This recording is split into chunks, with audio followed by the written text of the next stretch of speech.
समझ आ गया आपके पास? ये हो गया हमारे पास अब इसके बाद शॉर्टेस्ट जॉब फर्स्ट है, ये भी हमारे पास नॉन प्रीएम्प्टिव है, ये भी हमारे पास क्या है, नॉन प्रीएम्प्टिव है। शॉर्टेस्ट जॉब फर्स्ट है हमारे पास, नॉन प्रीएम्प्टिव है। अब इन्हीं कंडीशंस को देखते हैं, जरा वैल्यूज को मैं चेंज कर रहा हूं ताकि हमारे पास कुछ डिफरेंट वैल्यूज आ जाए। मैंने वैल्यूज फॉर एग्जाम्पल मैंने कहा कि हमारे पास अराइवल टाइम इसका 1 है, इसका अराइवल टाइम 2 है, इसका अराइवल टाइम 1 है, इसका अराइवल टाइम 4 है। तो अब इसका ब्रश टाइम देखेंगे, ब्रश टाइम क्या है, 3 है, इसका भी ब्रश टाइम 4 है, इसका ब्रश टाइम 2 है, इसका ब्रश टाइम 4 है। अब हम इसकी कंप्लीशन टाइम वगैरह निकालनी है। इसके अंदर अब की बार हम करने जा रहे हैं shortest job first. Shortest job first, shortest job first का मतलब जिसकी सबसे कम ब्रश टाइम होगी वो सबसे पहले चलेगा, ठीक है। Shortest job first arrival, first come में क्या देखते थे हम, अराइवल टाइम चेक करते थे। और अब क्या चेक करेंगे यहां पर हम लोग चेक करेंगे इसका ब्रश टाइम। तो इसका किसका ब्रश टाइम सबसे कम है वही सबसे पहले रन होगा। तो अब यहां पर आप देखें हमारे पास, लेकिन यहां पर फिर भी हमें हमेशा अराइवल टाइम को देखना पड़ता है कि भाई अराइव हुआ कि भी नहीं हुआ, प्रोसेस अपने रेडी क्यू में आया है कि भी नहीं आया। अगर आया ही नहीं और उसको हम रन करने लग जाए तो ये तो अजीब सी बात हो जाएगी, इसलिए हमें अराइवल टाइम को देखना पड़ता है।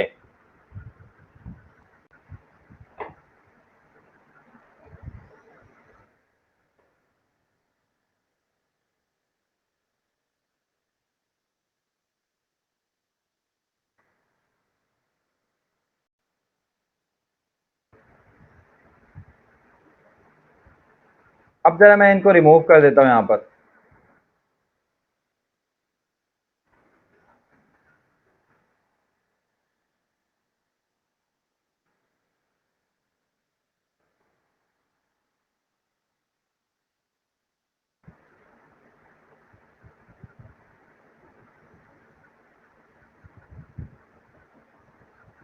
अब जब मैं इसको रन करने जाऊंगा तो सबसे पहले क्या होगा कि हमें देखना पड़ेगा अराइवल टाइम। यही बात की थी, सबसे पहले हमें अराइवल टाइम देखना होता है।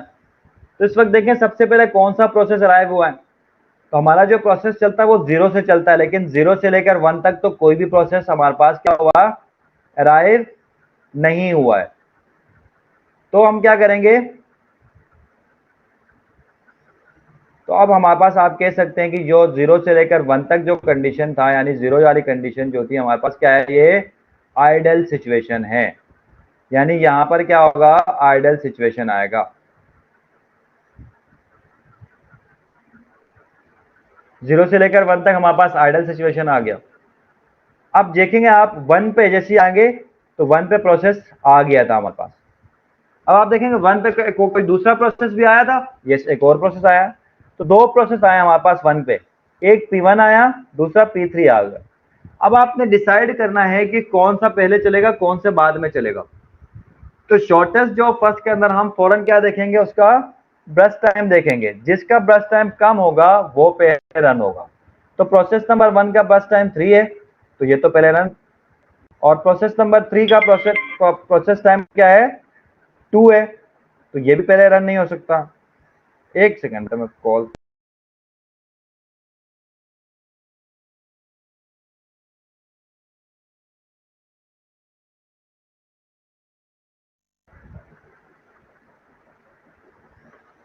तो अब किसका ब्रश टाइम सबसे हमें चेक करना होगा, P1 और P3 में ब्रश टाइम किसका कम है उसको पहले रन करेंगे। तो ब्रश टाइम इस वक्त हमारे पास P3 का कम है, तो सबसे पहले किसको रन करेंगे हम लोग, P3 को रन करेंगे, यानी P3 को रन करेंगे।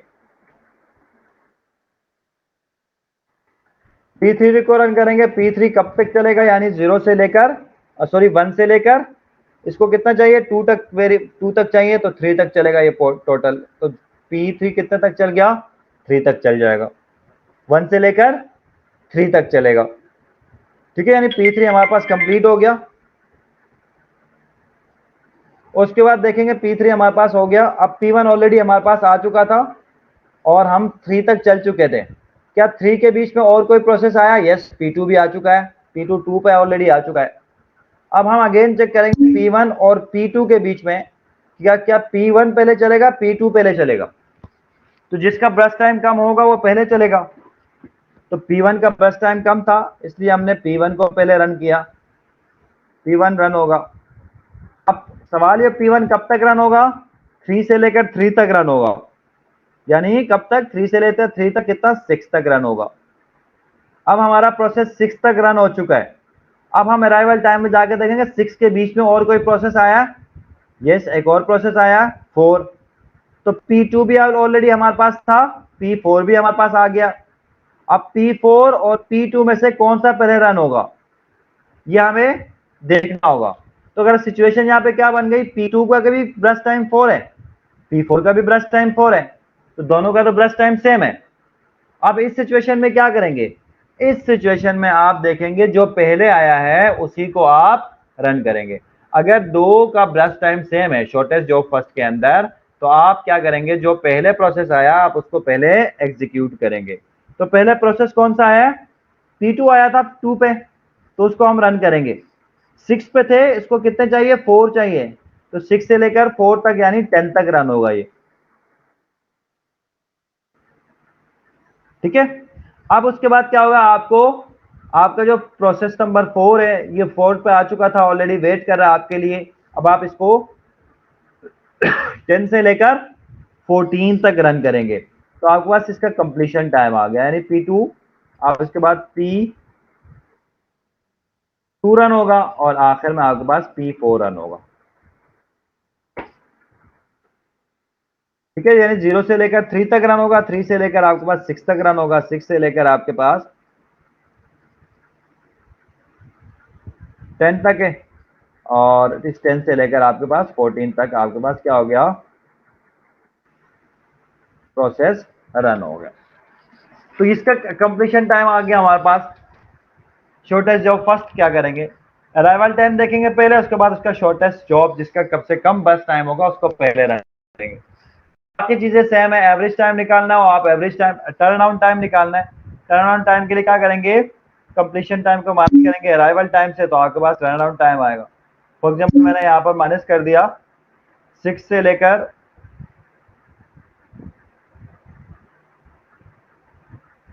6 को 1 से माइनस करेंगे क्या आएगा? 5।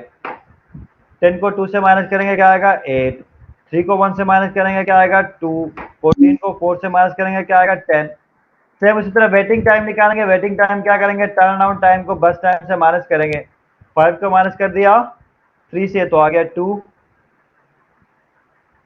8 को माइनस कर दिया 4 से तो आ गया 4।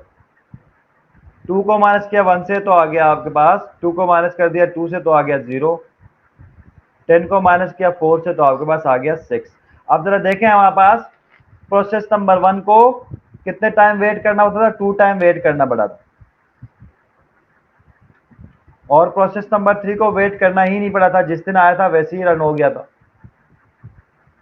इस तरह प्रोसेस नंबर 2 को 4 टाइम वेट करना पड़ा था, ठीक है। सबसे पहले P3 रन हो गया था ना, तो जिस टाइम 1 पे आया था P3 वैसे ही रन हुआ, और ये 2 तक रन हुआ, तो P1 को कितना वेट करना पड़ा? 2 तक वेट करना पड़ा, और ये 2 से लेकर 6 तक चल गया, तो P4 को क्या, P4 आया था 2 के ऊपर, तो आपके पास क्या आ गया? 4 तक उसको वेट करना पड़ा।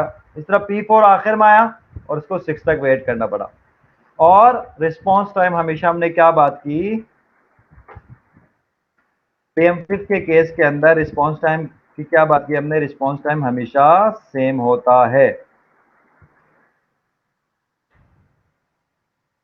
ठीक है।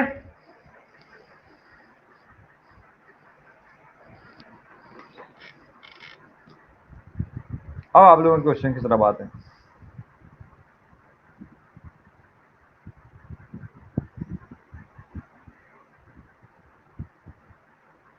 कंप्लीशन टाइम वापस एक्सप्लेन कर देता हूं।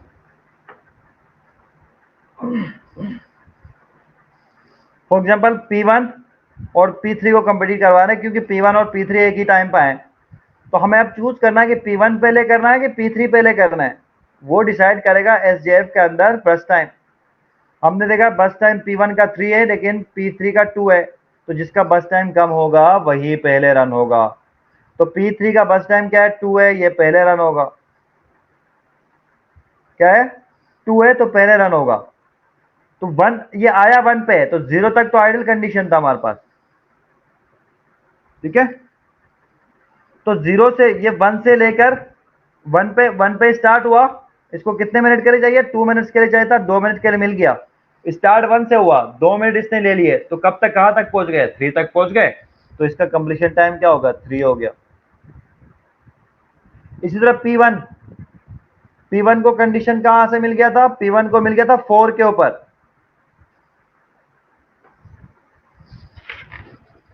ठीक है।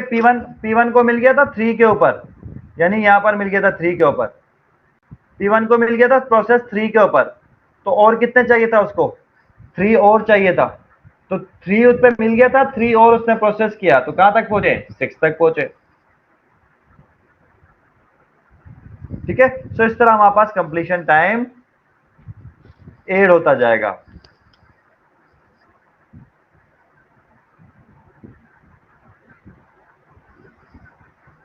समझ आ गया?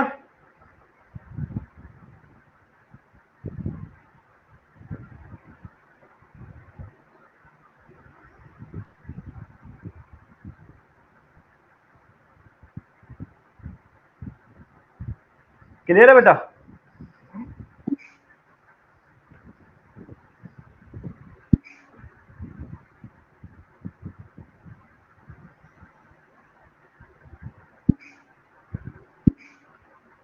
नहीं बेटा, बस टाइम तो ये है ना 3424।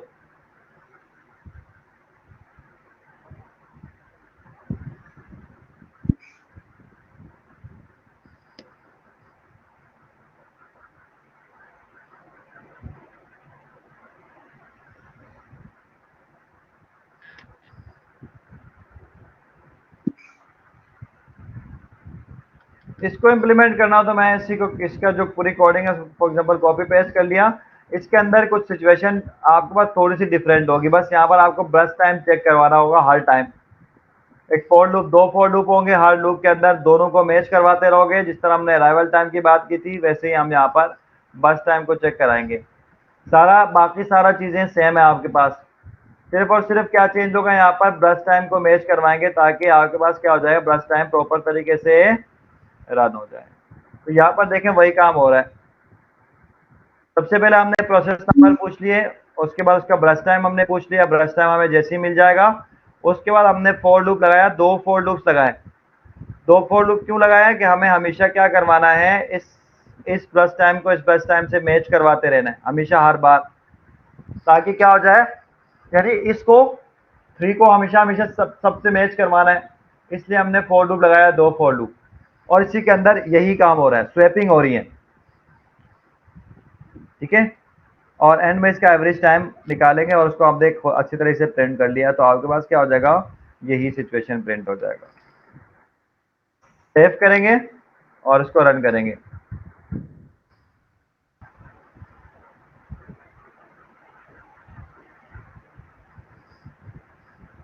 मैं वही वही प्रोसेसेस रन कर रहा हूँ। फॉर एग्जांपल 4 हमारे पास प्रोसेसेस थे, ये ब्रश टाइम पूछ रहा है मुझसे, मैंने कहा फर्स्ट का ब्रश टाइम 3 था, सेकंड का ब्रश टाइम 4 है, थर्ड का ब्रश टाइम 2 है, और फोर्थ का ब्रश टाइम 4 है। जैसे इंटर करेंगे आपके पास देखें, इसने एवरेज टाइम आपको निकाल के दे दिया, वही सिचुएशन निकाल के दे दिया जो हमारे पास आ रहा। ये 13 तक खत्म हो रहा, हमारा 14 तक हो रहा है, क्यों, क्योंकि हमारे पास स्टार्ट हो रहा है 0 से, एंड हो रहा है 14 तक, और स्टार्ट का 0 क्या है, हमारे पास आइडल कंडीशन है, यहाँ पर आइडल कंडीशन का कॉन्सेप्ट नहीं इंट्रोड्यूस किया है, इस वजह से ये 13 तक चलेगा आपका। यहाँ पर एक्चुअली स्वैपिंग हो रही होती है आपको, ठीक है। एक मैच होगा ब्रश टाइम आई से ब्रश टाइम के मैच हो रहा होगा, यानी हमेशा इससे इस ब्रश टाइम से ये ब्रश टाइम मैच हो रहा होगा, इस ये ब्रश टाइम मैच हो रहा होगा, फिर ये ब्रश टाइम मैच हो रहा होगा, जो मैच हो रहा होगा उसके बाद उसको स्वेप करेंगे। अगर उससे पहले वाले से छोटा है तो आप फिर क्या करेंगे, उसको दोबारा आप टेम्परेरी एक वेरिएबल बनाएंगे, उसके अंदर आप ब्रश टाइम को ऐड करेंगे, आखिर में उस टेम्परेरी को आप प्रॉपर तरीके से पी के अंदर ऐड करेंगे, प्रोसेस के अंदर ऐड कर देंगे। तो ये प्रोसेस के अंदर ऐड हो जाएगा और ये कंपाइल हो जाएगा, एग्जीक्यूट हो जाएगा।